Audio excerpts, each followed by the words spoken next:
Hello and welcome to Asia Gaming Brief's face-to-face series. Joining me today, I have Professor Wolfgang Arlt. He's a CEO and founder of the China Outbound Tourism Research Institute, who follows those key trends in Chinese outbound travel. He tells us there's still plenty of pent-up demand out there. Thank you for joining us again today. What I wanted to hear from you first of all is, we're over a year into this pandemic now. Where are we in compared with your expectations of where you thought we might be now? Well, first of all, thanks for having me on the program. And well, like most people, I also thought last summer, okay, it's going to end soon. And so we might have an uptake in winter, but not to the level as we have seen and as we are unfortunately still seeing in many parts of the world. Look at the numbers for India and for Brazil, but also for places like Turkey. And also here in Germany, it has been very, very slow, much slower than everybody expected. And so we have been saying, from spring 21, international tourism will slowly start again. And now it's end of April. We have the bubble now between New Zealand and Australia, and we have Chinese tourists going to Macau without the quarantine afterwards.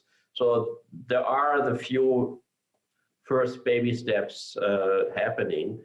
But of course, it will probably take another couple of months before we can start any kind of normal outbound tourism. But in terms of China, are you still seeing pent-up demand? You're still confident of demand for overseas travel?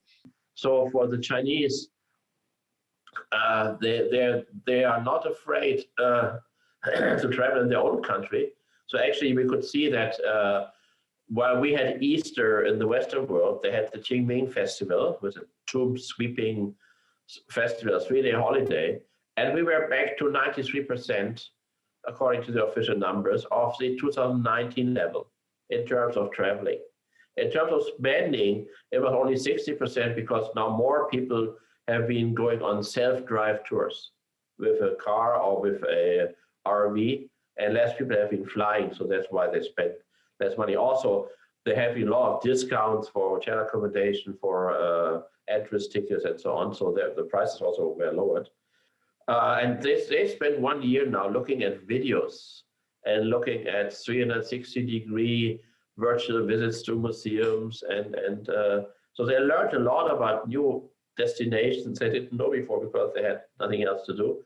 So yes, there will be certainly a wave, and I've been using this image of a ketchup bottle. So when you try to get some ketchup out, first nothing comes out, and then whoop, in one go, the whole bottle empty. So I think we will see some pioneers, and if they come back alive, then the rest will follow, and we will see a big wave.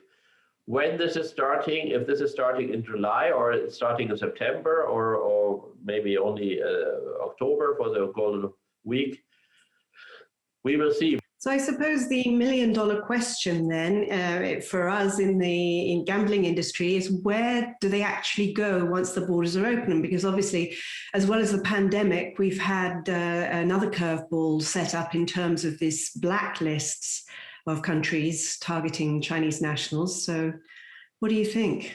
I think this is part of the attempts of the Chinese government to keep more people inland. So you have, of course, you had lots of domestic travel, and some Chinese have been also doing this for patriotic reasons, so to support the local tourism industry. And I think from a Chinese point of view, Macau is a part of that. So I would think that you can see an attempt, first of all, of course, to curb corruption and money laundering and things like that. But also there is an attempt to bring back some power and importance to Macau. And so therefore, by making it more difficult for Chinese to go to other places in the world gambling, to repatriate some of the money to Macau as they are. Saying that, well, as we all know, the Chinese people have been gambling since thousands of years, and they will continue to gamble whatever the government says or does. So therefore, it might be the answer to the $1 billion question is not to go to the obvious places. So maybe rather go to Kathmandu for gambling than to Las Vegas. So go to places where maybe they think there is less direct video link from the camera in the casino to the Chinese Secret Service or the Chinese tax office. So if you're a public servant, if you're in close relation to the government, you might be more careful because you will be under more surveillance, and it's also clear it's not politically correct to do that, at least for the time being. So I think many people will say, wait and see, this is a campaign and it will be over in some time, like most campaigns in China have been in the past.